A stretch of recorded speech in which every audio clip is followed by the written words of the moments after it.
राहुल गांधी से मुझे लगता है, अगर आप ईमानदारी से पूछ लेंगे तो दिल से कांग्रेस नेताओं को ज्यादा डर लगता है कि वो कब क्या बोल के क्या परिस्थिति उत्पन्न कर देते हैं, पता नहीं क्या क्या बोल देते हैं, और उनके लिए बेचारों के लिए डिफेंड करना बहुत मुश्किल हो जाता है। भाजपा को डरने में कौन सी समस्या? देखिए, एक राजनीति में सिद्धांत होता है, एक कहावत होती है। पुराने जमाने में जब राजे महाराजे होते थे तो क्या होता था कि अगर खुश हो गए किसी से, आपने बहुत अच्छी बात कही, तो आपको हाथी दान में दे दिया जाता था। और अगर कोई गलत बात हो गई, पता चला मुंह से कोई ऐसी बात निकल गई, तो हाथी के पांव के नीचे आ जाते थे। तो कहा जाता था बात ही हाथी पाइए, कहावत ये, बात ही हाथी पाइए, बात ही हाथी पांव। ये राजनीति में बहुत ध्यान रखना चाहिए। और मुझे लगता है राहुल गांधी जी, एक कहावत और है ना, दोहा, कि वाणी एक अमोल है, जो कोई बोले जानी, ये तराजू तौल के तब मुख बाहर आनी। यानी 100 बार सोच के बोलना चाहिए। राहुल गांधी जी बोलने से 100 बार बोलने के बाद भी शायद नहीं सोचते हैं। सुधांशु जी, इस समय देश में भ्रष्टाचार के खिलाफ बहुत तेजी से जांच का अभियान चल रहा है। कल प्रधानमंत्री ने भी पार्टी मुख्यालय में इस पर कहा कि ये रुकने वाला नहीं है, हम पर झूठे आरोप लगाए जाएंगे, तब भी हम रुकने वाले नहीं। एक सवाल बहुत से लोगों के मन में उठता है कि आखिर ऐसा क्यों है कि जांच एजेंसियों को केवल विपक्ष के नेता मिलते हैं? बीजेपी के किसी नेता के खिलाफ भ्रष्टाचार की जांच क्यों नहीं होती? या ये मानकर सरकार चलती है एजेंसियां कि बीजेपी में भ्रष्टाचार है ही नहीं? देखिए, ये सवाल आजकल बहुत पूछा जा रहा है, तो मैं इस पर बहुत ही टेक्निकल जवाब देता हूं। ये जितनी भी पार्टियां आज भ्रष्टाचार के घेरे में हैं, इन लोगों के कहने का भाव यह है कि 2014 में हमारी सरकार बनने के बाद ये हुआ। मैं विनम्रता से पूछता हूं, इनमें से एक पार्टी का नाम बता दीजिए जिसके पास पिछले 25-30 सालों में भ्रष्टाचार के आरोप में इनके नेताओं ने एजेंसियों की जांच न झेली 2014 से पहले। बताइए, कांग्रेस में कॉमनवेल्थ से लेके कोयले का घोटाला से लेके 2G का घोटाला और मुकदमेबाजी हुई, सुप्रीम कोर्ट में गए, ए राजा जेल चले गए। हम थे क्या तब? मनमोहन सिंह जी के जमाने में केस पैरेड कहा गया, चलिए वो छोड़िए। पीवी नरसिम्हा राव भारत के पहले प्रधानमंत्री थे, जो प्रधानमंत्री पद से हटने के बाद उनको बतौर मुजरिम कोर्ट में खड़ा होना पड़ा भ्रष्टाचार के आरोपों में। राजीव गांधी जी देश के पहले प्रधानमंत्री थे जो सीधे बोफोर्स के मामले में घेरे में आए। ये बताइए, आज ये लोग कहते हैं मुलायम सिंह जी के ऊपर डिस्प्रपोर्शनेट एसेट का केस कब से? 2004 और 5 से।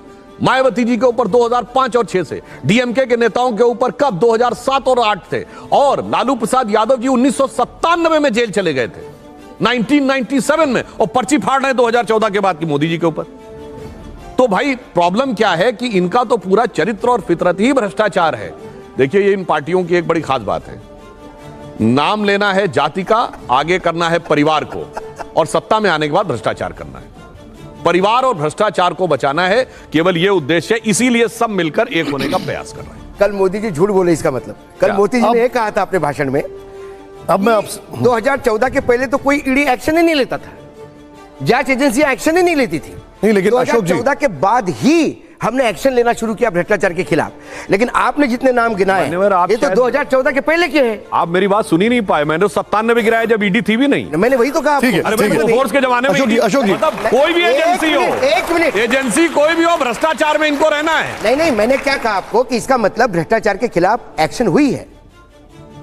एक्शन कैसे हुई है? कोर्ट से हुई है। कोर्ट से भी हुई तो, लेकिन एक्शन तो हुई। हाँ, तो एक्शन तो वही तुम करें, भ्रष्टाचार किया है तो एक्शन होगा। अभी तो किया ही नहीं तब भी एक्शन कर दो भाई। मैंने सवाल अशोक जी, तो अशोक जी, एक हर जगह कोर्ट से ही नहीं हुआ है, हर कोर्ट से नहीं हुआ। चलिए, आप यूपीए सरकार का एक केस बताइए जो बगैर कोर्ट के हुआ। चुनौती पूछता हूं आपसे, बताइए कोई एक केस जो बगैर कोर्ट के हुआ। 2G कोर्ट से हुआ, CWG कोर्ट से हुआ, कोयला कोर्ट से हुआ, बोफोर्स पे। आज कहते हैं लोग जेपीसी, शायद बच्चों को नहीं पता हो, V Shankaranand joint parliamentary committee के चेयरमैन थे बोफोर्स में, सारी क्लीन चिट दे दी थी। और जब सरकार ने आके जांच की तो काटोची मामा के पैसे में, अकाउंट में पैसा तक निकल आया। तो इसलिए मैं कहना चाहता हूं सब कोर्ट से होता है। 14 से आप लगातार सत्ता में हैं, उस बोफर्स में अभी क्या हुआ? तो और सभी से भी सवाल क्या हुआ, एक मिनट बता रहे हैं क्या हुआ, सुनिए। बड़ी मजेदार बात यह थी कि क्वाट्रोची के खिलाफ जो रेड कॉर्नर नोटिस था, वो यूपीए 1 सरकार के आखिरी समय में, वो क्वाट्रोची अर्जेंटीना में लैंड करता है जहां भारत की एक्सट्रेडिशन ट्रीटी नहीं है, तो उसका रेड कॉर्नर नोटिस खारिज हो जाता। मतलब जानते क्या हुआ? और उसके बाद क्या करते, बजाय फ्रेश रेड कॉर्नर नोटिस जारी करने के, उसका पैसा उसको देकर केस खत्म, पैसा भी ट्रांसफर कर देते। मतलब कुछ ऐसा हुआ कि ये कहा गया पुलिस नाके ऊपर एक गाड़ी आएगी, इसको चेक करना। वो गाड़ी निकल गई तो बजाय इसके कि अगले नाके पे कहीं पकड़ लेना, वायरलेस मैसेज का अब निकल गई तो जाने दो, कोई बात फर्क नहीं पड़ता। वो काम किया गया क्वार्टर अभी क्यों नहीं कर सकते? अच्छा अशोक जी तो केस खत्म मैं बार बार हम लोग बार बार डाइग्रेस कर सर ये 1-on-1 होता जा रहा है। एक मिनट सर, मैं सबके पास हूं। सुधांशु जी एक मिनट। नीरव अब राजीव गांधी जी जीवित नहीं है मान्यवर। ठीक है बाकी सर राजीव गांधी सर ये 1-on-1 नहीं है, ये 5-and-1 है सर। नीरव मोदी, ललित मोदी, ये दोनों ओबीसी नहीं है, तो ये ओबीसी का अपमान कैसे हो गया? सर ये बताइए, मोदी सरनेम आपने प्रयोग किया, तो मोदी सरनेम किसका होता है?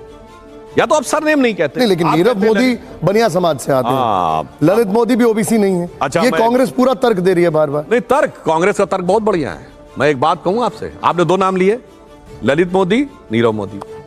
दो उदाहरणों पर पूरी एक जाति या एक सरनेम को चोर कहने वाले लोग वो हैं जो हजारों उदाहरणों के बाद अगर कह दिया जाए कि सारे आतंकवादी एक समुदाय से क्यों होते हैं, छाती पीटने लगते थे कि आतंकवाद का मजहब नहीं होता और चोर की जाति होती है। वाह, दो उदाहरणों पे एक पूरी जाति चोर है और हजारों उदाहरणों के बाद नहीं नहीं नहीं, आतंकवाद का मजहब नहीं होता है मगर चोरी की जाति होती है। इसी कारण से ये इनकी गति हो रही है।